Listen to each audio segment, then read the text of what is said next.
बिस्मिल्लाहिर्रहमानिर्रहीम। अस्सलामु अलैकुम वरहमतुल्लाहि वबरकातुहू। आबिद राजा चैनल की तरफ से आज मैं अपने दोस्तों को 7 तबाकुन गुनाह बताऊंगा जो नबी अकरम सल्लल्लाहु अलैहि वआलिहि वसल्लम ने बताए हैं। उससे पहले मैं अपने तमाम दोस्तों से गुजारिश करूंगा कि इस वीडियो को आपने आगे ज़रूर शेयर करना है। तो शुरू करते हैं। बिस्मिल्लाहिर्रहमानिर्रहीम।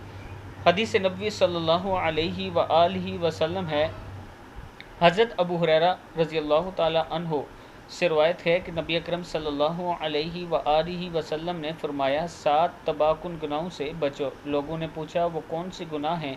आप सल्लल्लाहु अलैहि वसल्लम ने फरमाया, एक अल्लाह के साथ किसी को शरीक करना, दूसरा जादू करना, तीसरा किसी को नाहक मार डालना, चौथे नंबर पे सूद खाना, 5 यतीम का माल हड़प कर जाना, छठे नंबर पे मैदान जहाद से भाग जाना, 7 नेक औरतों पर तोहमत लगाना। बुखारी, मुस्लिम, अबू दाऊद, निसाई सब में यह हदीस मौजूद है कि रसूल अल्लाह सल्लल्लाहु अलैहि वसल्लम ने इन 7 तबाकुल गुनाहों से बचने का फरमाया है।